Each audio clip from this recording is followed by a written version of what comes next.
క్లాస్లో December prelims mains కొత్త class start అవుతుంది. ఈ నెంబర్కి కాల్ చేసి రిజిస్టర్ అవ్వండి. లిమిటెడ్ సీట్సే ఉన్నాయి. పాయే సినిమా వాళ్ళ మీద గౌరవం బాయే, సినిమాలకి ప్రీమియర్ షోలు బాయే, సినిమా టికెట్ల ధరలు పెంచుకునే అవకాశం బాయే, సినిమా వాళ్ళ మీద గవర్నమెంట్కి ఇంట్రెస్టే బాయ్.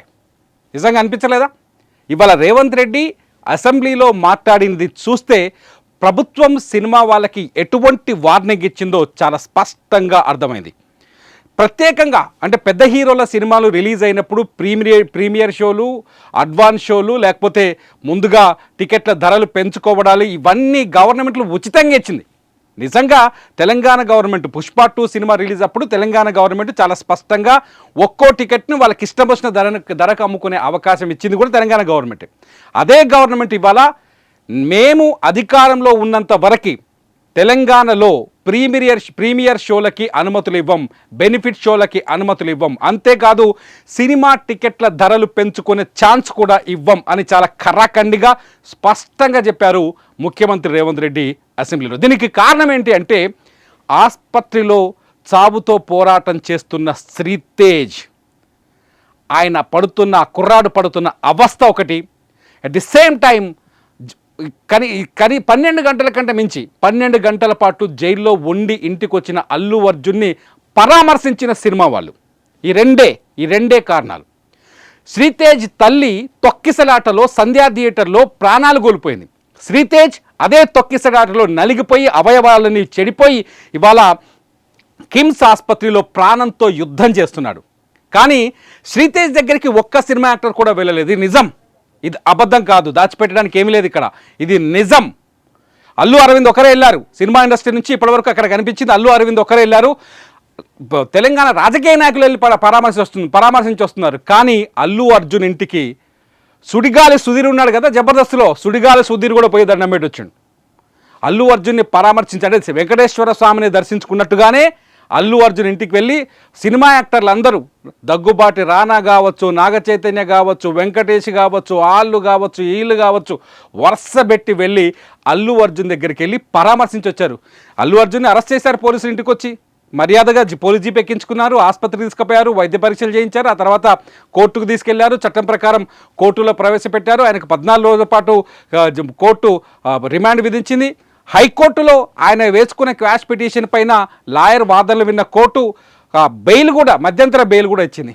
అల్లు అర్జున్ని ఎప్పుడైతే టైం అయిపోయింది జైల్లో పెట్టారు. జైల్లో ఉన్నాడు, వచ్చాడు. ఏమైంది? నిజంగానే ముఖ్యమంత్రి చెప్పినట్టు ఏమైంది? అల్లు అర్జున్కి కాలుకు దెబ్బ దాకలేదు, చేయికి దెబ్బ దాకలేదు, కాలు ఎరగలేదు, పోలీసులు ఆయన కొట్టలేదు, చిన్న గాయం జరగలేదు. కానీ అదే అల్లు అర్జున్ సినిమా రిలీజ్ రోజు డిసెంబర్ 4వ తేదీ రాత్రి 9:30 సినిమా థియేటర్ ముందుకు వచ్చి, సంధ్యా థియేటర్ ముందుకు వచ్చి కారు ఓపెన్ టాప్ రూఫ్లోంచి బయటకు వచ్చి దండం పెట్టడం వల్ల శ్రీతేజ్ అనే కుర్రాడు ఇవాళ ఆసుపత్రిలో ప్రాణాలతో పోరాడుతున్నాడు. అబద్ధం కాదు కదా? ఇవాళ ముఖ్యమంత్రి అదే చెప్పారు. నిజంగా ఆ రోజు చాలామందికి కన్ఫ్యూజన్ ఉండే, మనకు కూడా కన్ఫ్యూజన్ ఉండే. పోలీసులకి ఇల్లు సంధ్యా థియేటర్ యాజమాన్యం డిసెంబర్ 2వ తారీఖున పర్మిషన్ అప్లై చేసింది కాబట్టి చచ్చినట్ట ఇవ్వాల్సిందే కదా అనుకున్నారు. కానీ 3వ తారీఖు నాడు వాళ్ళు రిజెక్ట్ చేసినట్టుగా కూడా ఇవాళ ముఖ్యమంత్రి అసెంబ్లీలో చెప్పారు. అల్లు అర్జున్ని రావద్దు అని చెప్పేసి పోలీసులు ముందే చెప్పినట్టయింది. దీంతో ఇప్పుడు సంధ్యా థియేటర్కి కూడా లైసెన్స్ పైన కూడా షోకాజ్ నోటీసులు ఇచ్చారు. సంధ్యా థియేటర్ పరిస్థితి కూడా ఇప్పుడు ఆందోళనకరంగానే ఉంది. అట్ ది సేమ్ టైం ప్రభుత్వం ఇంతగా ఆ అంశాన్ని ఇవాళ అసెంబ్లీలో తీసుకొని మాట్లాడడానికి కారణం ఏదైతే ఉందో, బీఆర్ఎస్ వాళ్ళు అల్లు అర్జున్ అరెస్ట్ని తీవ్రంగా వ్యతిరేకించారు. జాతీయ అవార్డు వచ్చిన ఒక నటుడిని ఇలా ఇంటికెళ్ళి అవమానకరంగా అరెస్ట్ చేసి జైలుకు తీసుకెళ్తారంటూ కేటీఆర్ ట్వీట్ చేశారు, హరీష్ రావు ట్వీట్ చేశారు, బీఆర్ఎస్ సోషల్ మీడియా ట్వీట్ చేసింది. ప్రతి విషయాన్ని, అల్లు అర్జున్ అరెస్టుకు సంబంధించిన ప్రతి అంశాన్ని బీఆర్ఎస్కు సంబంధించిన సోషల్ మీడియా ఛానల్స్ అన్ని లైవ్లు రన్ చేశాయి, క్లిప్ టు క్లిప్ కట్ చేసి వీడియోలు అప్లోడ్ చేశాయి. సో అల్లు అర్జున్ అరెస్ట్ చేయడం వల్ల ముఖ్యమంత్రిని బదనాం చేయాలనే ఆలోచన చేసినట్టుగా ముఖ్యమంత్రి చెప్పారు ఇవాళ సభలో. సో మొత్తంగా ఒక రాజకీయ రంగు రుద్దుకున్న అల్లు అర్జున్ అంశం మొత్తం సినిమా ఇండస్ట్రీకి ఇవాళ ఎసరబెట్టింది. మామూలు కాదు, తెలుగు సినిమా ఇండస్ట్రీని ఇప్పుడు ఎరగాటంలో పడేసింది. తెలుగు సినిమాల్లో ఇప్పుడు ఏదైనా ఏ సినిమాకైనా కలెక్షన్లు ఫస్ట్ వీక్లో ఏదైతే ఎక్కువ వస్తాయో ఆ కలెక్షన్లో లాభాలు ఉంటాయి.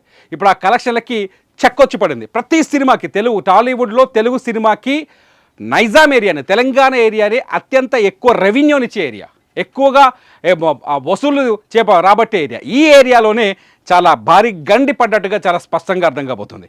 నెక్స్ట్ గేమ్ చేంజర్ ఉంది, చిరంజీవి సినిమా విశ్వంబర ఉంది, రేపు సంక్రాంతికి 4-5 సినిమాలు రెడీ అవుతున్నాయి. ఈ సినిమాలన్నింటికి ఇంకా ప్రీమియర్ షోలు చూసి బెనిఫిట్లు షోలు వేసే అవకాశాలు లేవు.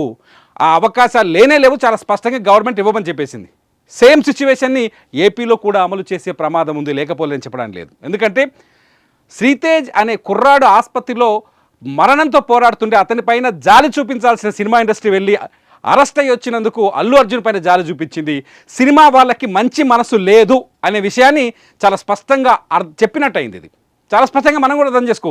సినిమా ఇండస్ట్రీ వాళ్ళకి మంచి మనసు లేదు, వాళ్ళు వ్యాపార కోణంలోనే ఉంటారు, వ్యాపారం దృష్టిలోనే చూస్తారు.